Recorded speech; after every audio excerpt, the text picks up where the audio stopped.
Welcome back to part 2 of questions that men and women have always wanted to ask each other. Yeah, welcome back. I think I asked the last question on the last episode. Did you? I think so. Well, Yeah. we're talking about respect. Yeah, I remember. Yep. And we're trying to expand a little more on that topic. It was such a nice topic, eh? Nice. So I guess I have one for you to just kick it off. Sure. Hit me. What is something women wish men ask more often, but they never do? Men asked more often. Like asking women? Yeah. That's a very good question. What is something that women wish men asked more often? Okay, I have wish one. they never do, yeah. I don't know about which they never do, but they want men to ask that question more often. Yeah. What can I help with? As opposed to, do you need help? Most women will say no, because it's like, you can see you can definitely see I'm freaking overwhelmed. I'm going through a lot, and your question is, do you need help? You can see I need help. I think, what do you need help with? Or sometimes don't even ask what you need. Just get in there and figure out how you can help. Don't ask the question. If you men notice when women are feeling very overwhelmed and you ask them, do you need help? They will tell you no. For because sure. it's like, are you clueless? Are you dumb or stupid? Can you not see that I need help? You can see that I need help, but you're asking me if I need help. It's like you're doing it as per routine because you think that's the right thing to do. You're asking that question because you feel like, it's the right thing to ask that question, not because you actually want to help. Because if you actually wanted to help, you would help and you would see how you can help. Yeah. You know what I mean? You'll find a way. Yeah. So I think something to do with help. What do you need help with, maybe, would be the question I say that men don't usually ask women. Like, for instance, it can be an example, a woman carrying her own bags. And this is not even women in relationships or men or people in relationships. It can be just a random man and a woman walking down the road and she's carrying 5 million bags and the man only has his phone and his AirPods. Ask her, can I help you with this bag? Don't even ask her, do you need help with that bag? Because she'll say no. Can I help you with this bag? While it's already holding it that way, she'll say, okay, thank you. You know what I mean? So yeah, anything related to help, I think. So it's more of framing it better or figuring it out. Proactivity. I think a lot of women, we appreciate a proactive man as opposed to a man who just asks questions. I think a man who just asks a lot of questions sometimes just sounds like a radio that we just want to switch off because you're annoying.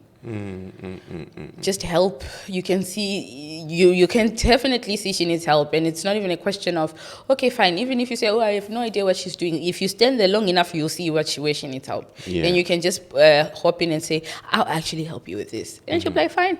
She will not have a problem with it. Yeah, so just be proactive. Yeah. Try and see what you can help with. Yeah, don't just leave everything to her and say, oh, but I asked her if she needs help and she said no. It's like, just get out of my face. Yep. It's coming from a deep place, huh? Interesting. Okay, so you have one for me. What scares men more, rejection, failure, or being emotionally exposed? Wow. I think failure is definitely the least of them. If I am to rank it, I will start with rejection, because I think most men like to think they're confident, and rejection usually is not part of their vocabulary most of the time. Being Mr. Fixer, who always sees things to be successful, especially positive mind people, rejection definitely is scary, for sure. Especially when you have a certain value of yourself. It is scary, but again, this is not for all men. There are people who actually like rejection. There are men, when you reject him, that's when he actually gets very excited. And he's like, you you just made That my is journey with actually you very annoying. much Men, more interesting, right? disclaimer: no is no. It doesn't mean no doesn't mean I'll like you next week. No means no. If I don't like you today, I'll not like you next week. I'll not like you forever. Stop pursuing women who do not want to be pursued by you. A no is a no. No is a complete sentence. Ooh. And it doesn't need to be explained. When a woman says no, when you pursue a woman and she says no, you don't know, but why? I don't need to explain to you why I don't want you. I just don't. Get out of my face. Yeah. I think I've used this the second time. This get out of my face expression. But no, like seriously, no means no. This is the type of men that are fueled by rejection, especially when it comes to pursuing a woman. Those are the type of men who end up raping somebody because you don't understand what no means. No means no. Like if a woman says no, she doesn't want you. She doesn't want you. There's no need for you to continuously persuade it. And also, I mean, there's a difference between no and no. Yeah, I was going to talk about It depends with the type of no that this person gives you. If it's no, stop. And if it's no, leave me alone. Those are two different, and you need to know when to stop. Yeah. Yeah. Good one. Okay. So just to carry on, I was still answering, right? Yeah. Thank you for that illustration. I think also it helps certain men also. Yeah, in as much as I also think that certain women actually like persistent men.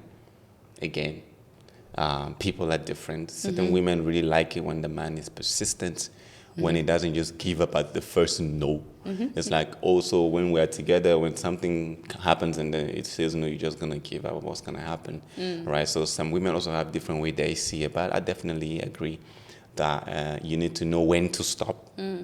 Yeah.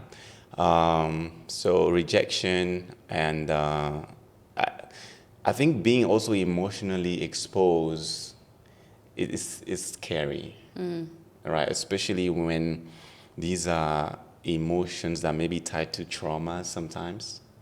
Okay. These are emotions that are linked to, your deepest vices, right? When you have opened yourself to somebody and talked about your vices that you're working on, and it ends up being exposed, it's very destroying.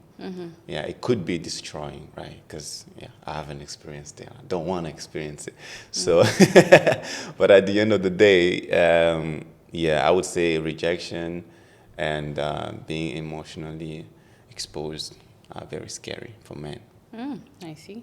Okay, that's good to know. Yeah. And one more from me.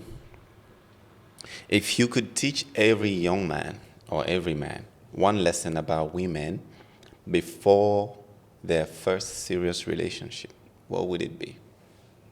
Ooh, I'm already picturing a classroom full of men and me being the teacher in front holding a stick ready Don't to overdo whoop. it. Don't overdo it. Why are you doing me like that? Let me Answer the live in damn my question. moment. Let me be. See, this is what I would tell men. She Let likes- women be. She likes drama, this one. Oh. As if you don't like it. You don't like I it? won't lie to you. I love it. Exactly. Let's go. Oh my God. Okay, now you've ruined the entire dream. Now I have to think of another way to answer the stupid question. What was the question? What will I teach men? So, Right? what if you could teach every man Yeah. one lesson about women About women. before they get into a serious relationship, what would that be? One lesson.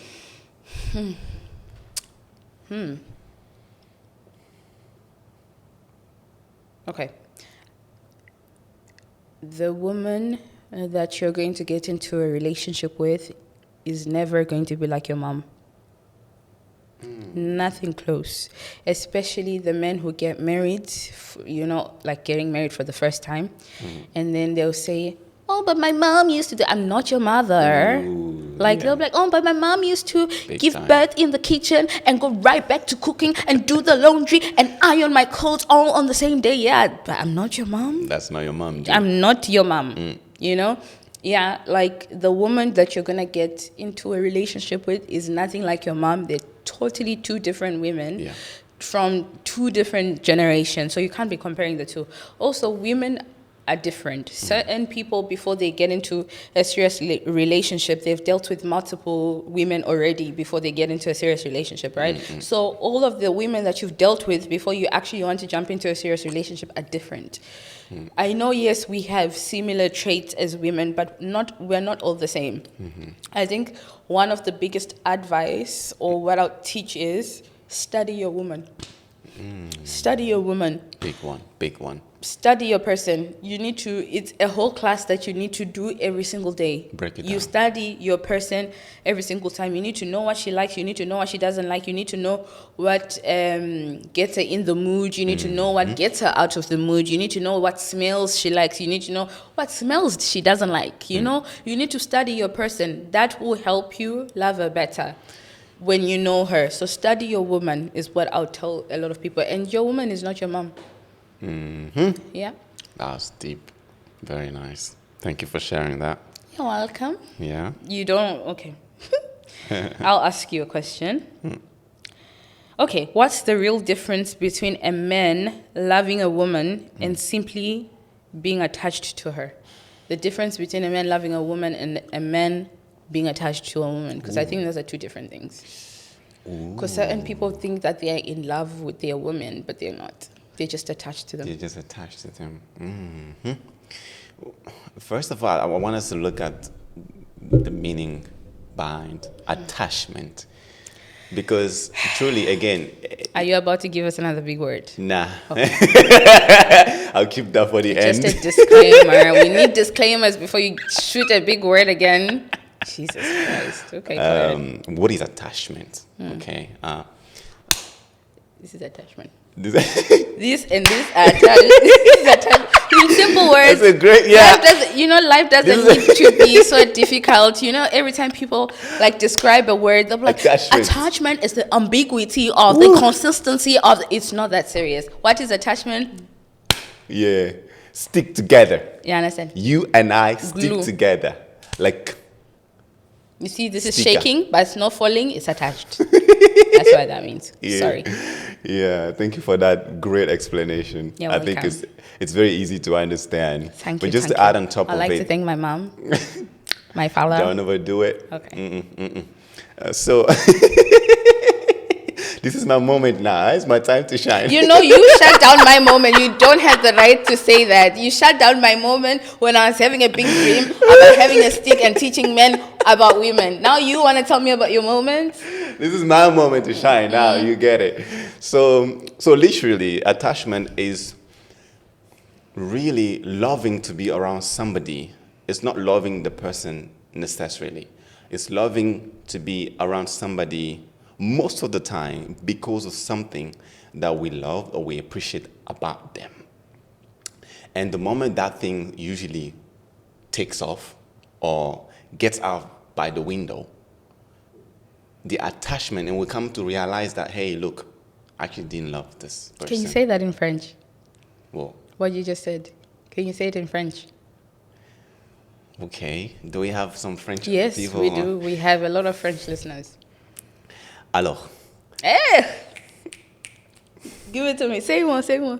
c'est quoi l'attachement? C'est quoi l'attachement? Lorsqu'on dit qu'un homme est attaché à une femme, on parle principalement du fait que cette personne, cet homme-là, aime être à côté de cette personne, de sa femme ou de sa partenaire, juste parce qu'il aime quelque chose qu'elle a ou qu'il a, ok, vice-versa. Si toutefois, je prends un exemple avec l'argent. L'argent. L'argent, ok. Si une femme elle prétend qu'elle aime un homme parce que l'homme il a l'argent, ok.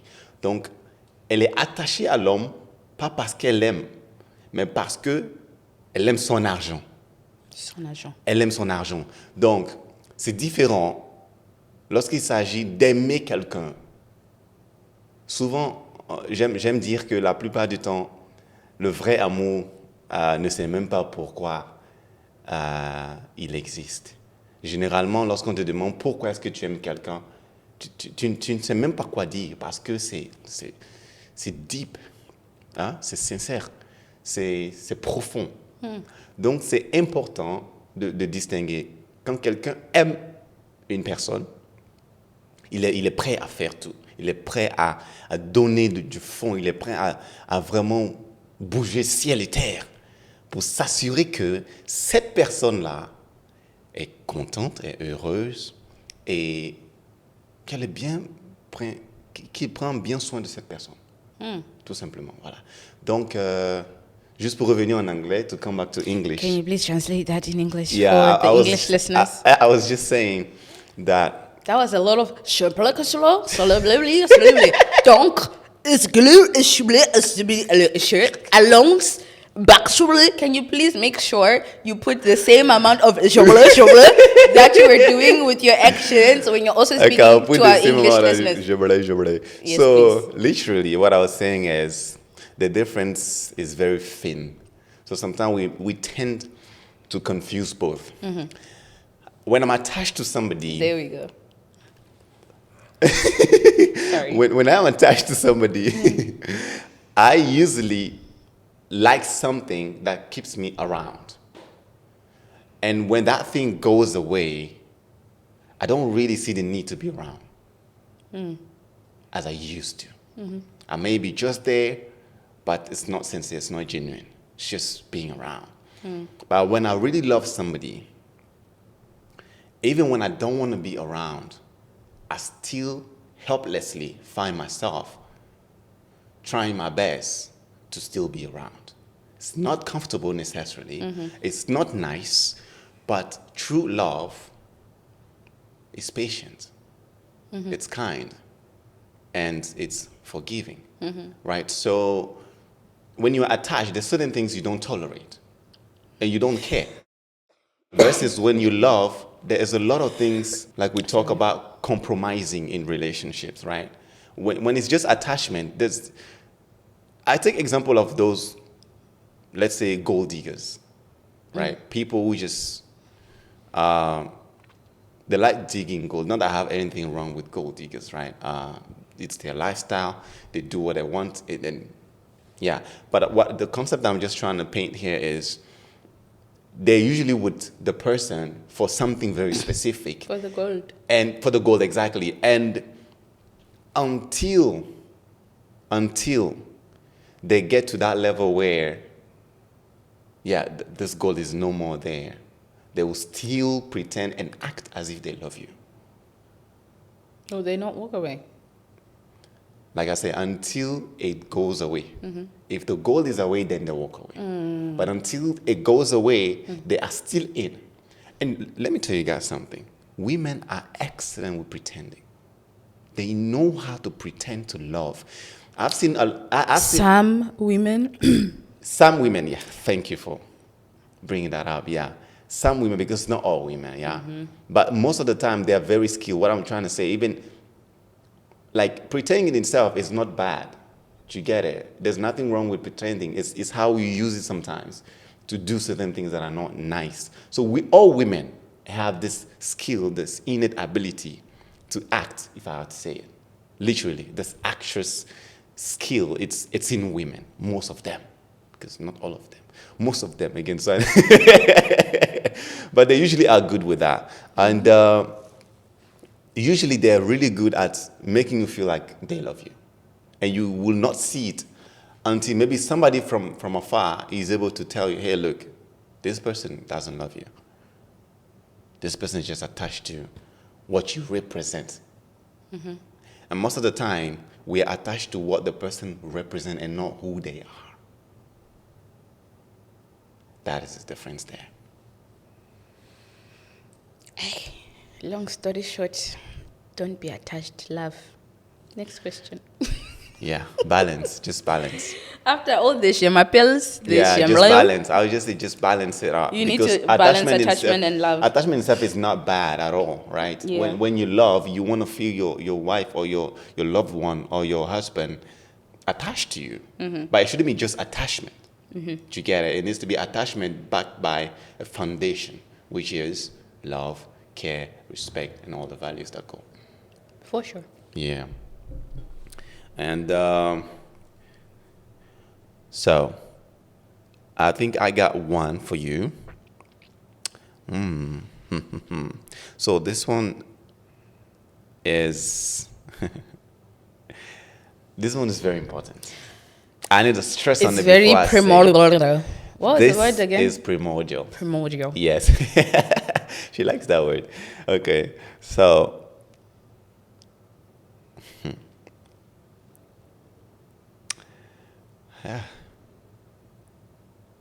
what is the difference between being protective versus controlling when you're dealing with a man?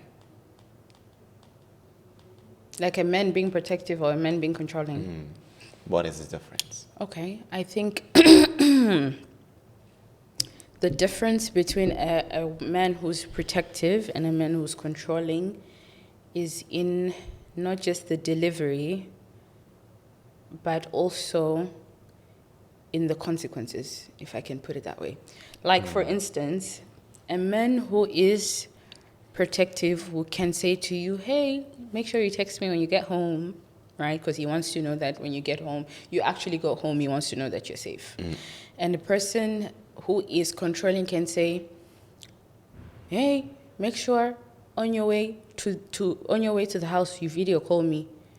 You video call me on your way to the house, and when you get home, I need to see a video of you turning the key inside the keyhole, and I need to see a video of you actually entering your house. And after that, make sure to send me a timestamp of the time that you entered the house and the time that you slept. Like he wants, again, there's nothing wrong with a man wanting a lot of detail about their partner's life. However, it depends with, are you a monitoring spirit or are you my protector?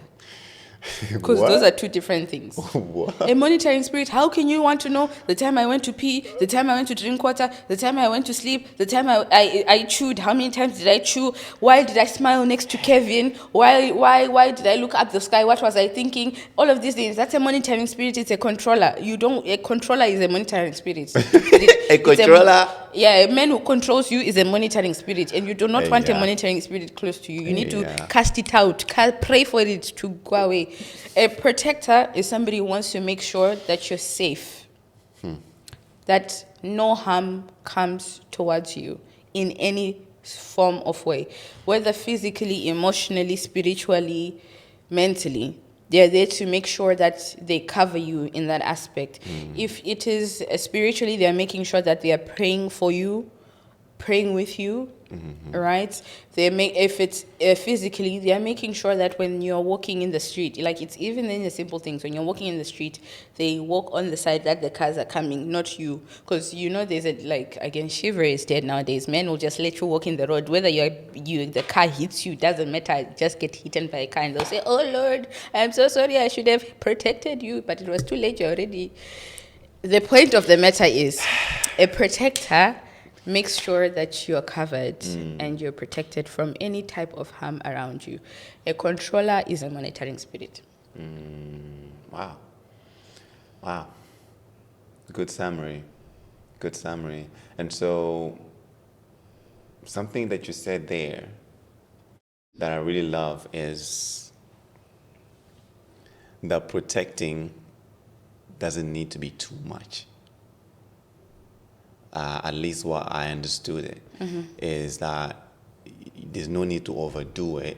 You can definitely be protective without doing too much because asking you where you are, it is in a sense controlling, but it's not too much. No, I don't think that's controlling. I think that's just accountability. There's nothing wrong with you asking your partner where you are.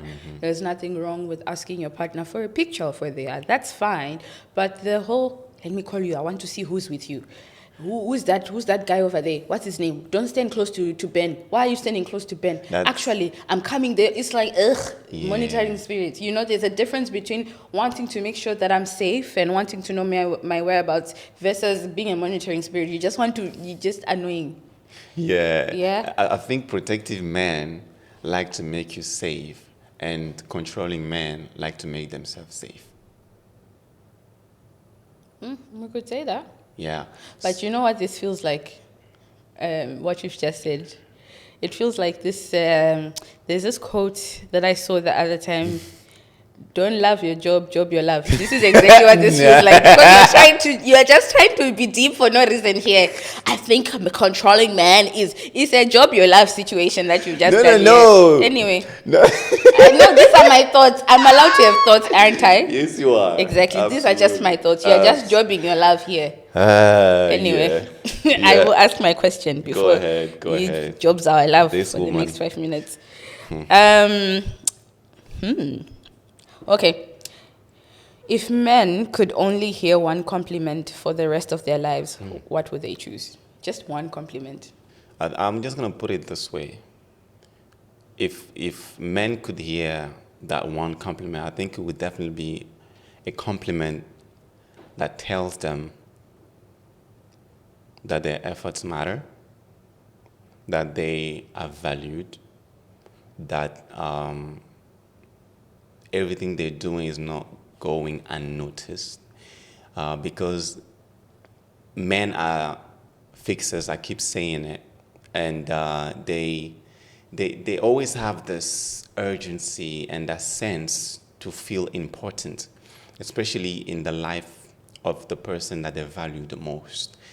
And hearing over, and I think they will never get tired of hearing that they are important, that they are needed, yeah, that one, that they are very much needed, that their efforts are truly instrumental to making the relationship work. So, yeah, I think that would be my pick. Okay, good to know. But why do y'all like to be needed all the time? Like, what's that thing about men that wants them to be needed? Like, I need you. I need the Lord. I don't know why I need to need a man again. I'm not saying I don't need a man. I'm just asking a question. Why do men like to be needed? I think it's in the nature, in the genesis itself of Primordial. it. I think You it can goes. just say in the beginning. You don't need to be. You don't need to be doing all of this. You can in the beginning. Bam. I think all of us will understand. We'll hear it. We'll hear what you're saying In the the Genesis. You don't need to. You don't need to do all of that. You know? That's. You know what? That's not how this man speaks on a date. Well, sometimes he does. I do. We can be having a random conversation about the door, and then he'll start. Oh, because the consequential sound of the is a door. Just say the door. Anyway. No, don't say the platform that people use to enter and exit. It's a door. Say door. Anyway, let's come back to the topic, guys. The primordial and the Genesis. Yes. So literally, men in nature are providers, and providing doesn't just means material things. It doesn't just means the physical stuff, right? I provide where I feel like that provision is needed. Okay? I don't just provide to somebody who doesn't need it. So I need to feel that what I'm doing is needed. I don't know if that makes sense at all. Yeah, but how does a woman make a man feel needed? There was Like, imagine you're walking. Okay, I'll paint this scenario for you. Yeah. A man is walking into a woman's life who this woman has a great job. She has millions of dirhams in a savings account, right? She's not struggling financially. Spiritually, she has a good, she goes to a good church, or she has like a good community helping her spiritually. She prays a lot. She does, whether she's Muslim, she's Christian, she's Hindu, whatever, she's good on a spiritual activities, right? What do I say? Mentally, she reads a lot of books. You know, she feeds herself. She listens to podcasts. She feeds us her mental also. Physically, she goes to the gym and she works out and all of these things. So you're finding a woman who already has structure in her life, who already has things in a certain place where the provision, she's already providing for herself in multiple aspects, right? Her circle that she also keeps around is also providing for her in certain ways also. Now a man is entering into this woman's life. How is this particular woman supposed to show that she needs this man? Because again, I think also we confuse provision only financially. There's so many ways that a man can provide, right? Yeah. So in these aspects where she's already providing for herself, now she's starting to talk and date this particular man who wants to provide. How the hell is she supposed to show you that she needs your provision? Because she has a structure set in place already. No, I love that example. And just because we don't struggle with something doesn't mean we would not appreciate help for that very thing, Yeah. right? So in that logic, right, as a woman, it's good to ask for help, right? And sometimes not necessarily because you actually need it. Sometimes it's just also to make him feel that, hey, I see you and I would value your help. But how is the question? How? Okay, let's take an example. That's how I can show you better. So, for instance, okay, because now you've painted the picture to be a thing where everything seems to be there. Yeah, she's getting the provision, even from her friends, from her family, from her work, from... So how then, in this case, is this woman supposed to show this man that she needs him? Or she needs help from him? How is she supposed to do it? Okay. Because I know there's multiple women out there with this particular case that I'm describing. Yeah. Right? Yeah. And a man comes into their life and they're like, I don't know how to provide for this woman because she seems like she has her stuff together. Yeah. So the women that you just painted is what the society call now the independent woman. No. She has a community that she's also outsourcing from. Yeah, that's fine. She's not Like exactly what I mean by independent. independent woman is a woman who's like able to take care of herself, whether she takes it from a community or not. Okay. Do you get it? So what I'm saying here is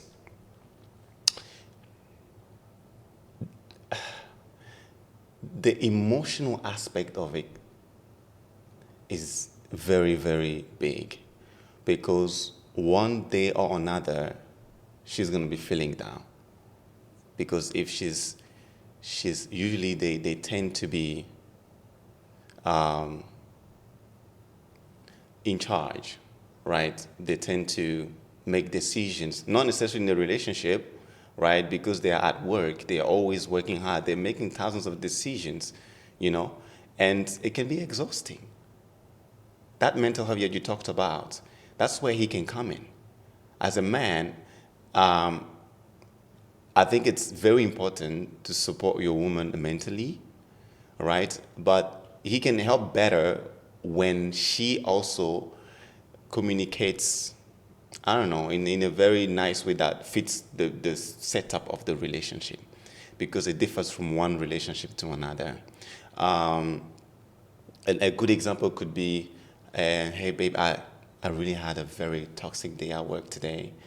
Right now, I just need your help to just relax, or maybe give me a massage, or take me out. I just would like to be around you. I just would like to decompress. I just would like to relax, and I would appreciate your help with that. It brings him in as a hero. It's like, oh, because of our nature to want to help, we always want to help. We always want to fix. So when she comes, it's like, it's beautiful. It's actually nice to have your woman asking for help, right? Especially when it's about things that are not tangible. What I mean by that is support. We all always need support. It doesn't matter how good you are. It doesn't matter how great you're covered. You always need support. And when you're feeling down, when you're sad, and I come to you and I energize you, or I take you out, and all of a sudden you feel good, I feel like a Superman. Mm-hmm. I feel good. I feel like right now I'm doing it. I'm impacting something, right? It's like I'm doing something nice because my partner was feeling down. Now she's feeling okay thanks to something that I've done. So that could be one example. Another example could also be to with just little things sometimes. I've seen some viral videos going on where the lady, she takes she wants to open the salt thing, right? And she can literally open it. But she goes to her man and says, hey, babe, can you open that for me? I'm not saying that's what you should all do. I'm not saying No, that's for what sure. all We men know. like. It's okay. But it has an effect. I won't lie to you, right? To be able to say, oh, okay. Especially if he knows that you can do it. Can you open this for me? This is a woman who listens. I beg, give me my. Give me my I feel like a Superman. get out. But basically, So I think basically, don't show your strength. Let him be the strengthener. let him be the strength. Let him dominate. Let him just take care of it. I mean, you're a queen. You're a queen, and let him just treat you as such. Just let him do his thing, and that boosts his ego to help you more. Literally. Okay. Yeah. This one I want to ask.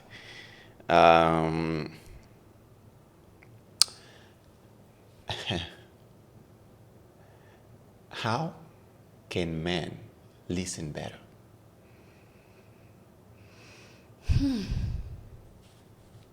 That's a good question. Okay. I think men can listen better. I think I'll say typically this is something that applies to everyone. Listen without interrupting.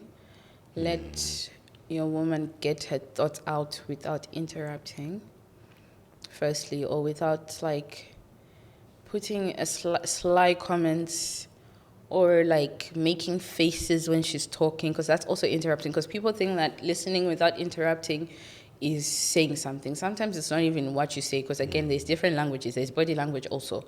So it's like listen with don't interrupt, even if it doesn't make any sense to you. Just let her get it out. You can listen better by listening without interrupting. You can also listen better. Again, I think I'll go back to studying the person that you're with. There are certain people who prefer to be listened to in certain setups, in certain environments. Certain women don't do well with talking about things. If you want your woman to talk to you, you need to create a safe environment for her to feel like she can talk to you. You cannot want a woman to talk to you so that you can listen when she does not feel safe to talk to you. For instance, maybe you're having a heated argument at that time, and then you keep probing with her with questions. You're not going to have the ability to listen. She's not going to say anything. If anything, that's how voices get raised and both of you start exchanging words. You need to create the right environment for your woman to be able to speak to you so that you can also listen better without escalating anything.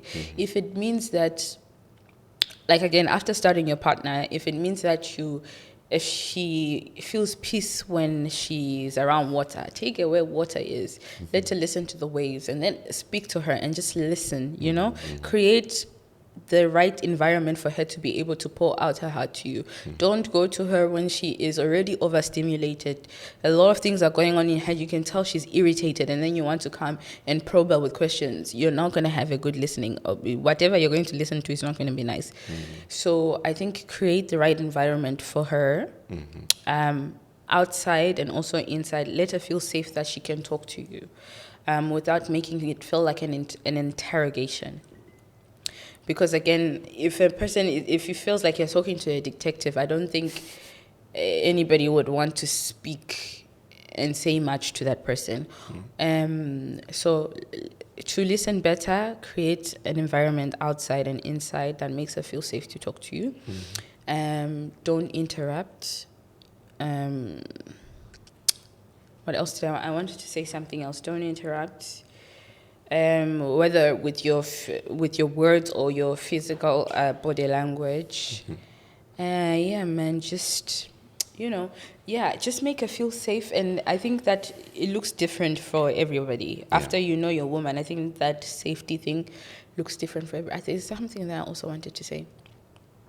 I said don't interrogate. I did say that. What did I want to say? I think it will come to me later. I forgot. There's one point I also wanted to add. But yeah, just for her to be able to talk to you, for you to be able to listen better, you need to create an environment that is peaceful, safe for her. Because like, as we already know, women have 5 million thoughts going through their heads every time. Create an environment where she can actually pour out to you, so that you can also listen well. If it means that you're listening to her, keep mental notes of what you want to speak. Let her speak without, again, interrupting. And then that mental note that you made, then say it after she's done. You know what I mean? And yeah, man, just listen. Close your mouth and close your body language and just listen. Just listen. Beautiful. That's a brilliant advice there. Yeah. Okay. And I'm a little bit now curious also to ask, does that... Oh, it just came back. It came back? Go ahead. I think the point I also wanted to make, remember that when she's talking, she's not blaming you for anything, right? When a woman is speaking about her feelings, she's not blaming you for something. So that's not the time for you to be defensive, right? Just because something that she's expressing that made her feel XYZ happened, and you don't necessarily agree with what she's saying, it doesn't mean get defensive. That's not the time for you to be defensive or have a don't be defensive. It's not a fight. I think, again, that's a misconception that sometimes men have when women are expressing themselves is, oh, she wants to start a fight. No, she wants to let you know how she feels, so that this particular feeling or these particular actions that led to these feelings can be avoided in the future. So if she's still speaking to you and she's still letting you know how she feels about certain situation, trust me, she still cares. The minute she stops expressing herself, you're losing her. She's emotionally checking out. So when she speaks and you are taking it as a no, but it's like, okay, I'm never speaking to you again, sir, because what's the point, you know? But yeah, so don't be defensive. It's not a fight. It's not a fight. Yeah, I love that. And thank you for helping our brothers with these beautiful golden nuggets. In the same way also, if you don't mind, can you also expand on, in the same manner, in the same light, how can women listen better? I think similar. I think it's the same. It's the same. For women also. I think women can listen better by doing exactly the same sometimes. I think it also depends on the timing. I think timing is important. Always. Or timing is always important, because you can't want someone, again, I'm not talking about any gender here. You can't want someone to listen to you when you can clearly tell they're not in a good mood, and maybe they've just had a long day, they just had something, they were into it with their boss, and then you're coming to say, oh, so baby, I really feel like the way you put on your shoes this morning hurt my feelings. It's like, sir, I don't care about your shoes right now. Yeah. I'm still trying to mentally, decompress. Take away what happened during the day, and you're telling me about your shoes. I don't care. That time, the answer you'll get is not going to be a nice answer. Timing is very important. You need to first check where your partner is. And again, if you've been with somebody for a long time, I think you can be able to see, okay, what's going on with them, right? So timing is important for everybody. Check what time it is. Whether it's a woman, take your man to a restaurant and tell him that I'm here to listen to you, and let him just speak and listen. Just let him speak and listen. It's not an argument. Don't get defensive. Just apologize and move on. Nice. Beautiful. Do you have any last question for me? For sure. I have thousands, but if it's last, okay. Okay, I think I'll ask this one. Why do men bond by insulting each other? Like, I've literally walked into rooms with men, and the conversation they're having, it's like, if my girlfriend said that to me, I would break up with her. I would never be a friend again. They'll be like, you big head. And I'm like, whoa. It's like, calm down. Why do men like insulting each other like that? And you guys insult each other with the most, like, you guys body shame each other a lot. You be like, you fat stomach. It's like, whoa. Jesus Christ. And sometimes I get offended on their behalf. Yeah. But you see that the person who's being talked to doesn't care. They'll also have something to say, oh, you with your big eyes. And it's like, whoa, why do men bond like that? Why is that like a coping mechanism for men to insult each other and call it friendship? I guess it's just the way most men just banter. They just banter. Because I think usually those insults are never meant. That's where I start from. They're actually never meant. It's just joking around most of the time. Because otherwise, I don't think they will be laughing together. But there's no really specific reason. I think it's just normal, casual men just joking around. And yeah, it just makes it more fun. No, but Joel says some serious things. Yeah. I heard one time these two guys were having a conversation, and I don't know what that guy said, and the other guy was like, "That's why your father left when you were young." It's like, what? And the two guys were laughing. They were laughing together, and I'm like, "That's not funny. What do you mean? That is triggering. What do you mean? That's why your father left you and never came back?" That's the thing, because again, it differs from one circle to another. But at the end of the day, friends who know each other can easily insult each other and not take it personally. And I don't know how we are able to do it, but that's something where that's the only place where we're able not to take it literal. But how do you know the difference? How can you tell the difference between somebody who's insulting you and somebody who's joking? Like a friend who's slowly turning into a hater and a person who's insulting you just for banter and for jokes. Because if I say that's why your father left when you were young, it's like, okay. Yeah. Are we still joking? Is this getting serious? Yeah. Yeah, I hear you. I think it depends. Yeah, I really think it depends, because sometimes you're able to tell based on the tension, based on how it is told and how the bantering is going, right? It's not something that I can tell you like this is like scripturally, this is how it is, but it's something you feel, if just like ladies as well, right? There's some ladies which I've heard, it's not just men, there's ladies also, they just like insulting each other. Look at your big bum. Huh? That's not an insult, sir. That is not an insult. What is that? When ladies say, look at your big bum, it's like, Okay, that's a different world. Let's not go in there. Let's not go in there. So it's not an insult. But at the end of the day, unless if the insult would be that you with your big stomach, it's like, whoa, okay, now you're insulting me. What if she doesn't have bum and she say big bum? What? She doesn't have bum, but she say, look at your big. She'll still like the fact that you're seeing a little bit of curve on there. She'll be like, ugh, she would like it. Is that you or all women? Well, I can't speak for all women. I can speak for most women. Most women. They like it. Yes. Okay, that's good. Right? It depends with the different types of people. And also how it's said. Yeah, there's certain people who do like having a big bum.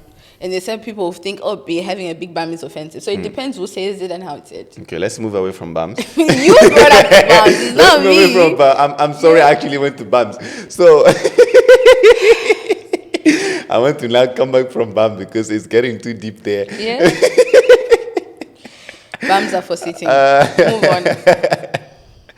Oh my God. Yeah. What was the question again? I forgot the question. I don't know. Anyway, thank you so much for watching, you guys. Don't forget to like, comment, share, and subscribe. Tell us in the comment section, like, what questions do you think men should ask women, or vice versa, right? Yeah. Put it in there, and we'll take some of them and ask them in our next episode. Yeah, for sure. Thank you for tuning in, and see you on the next one. Bye. Bye.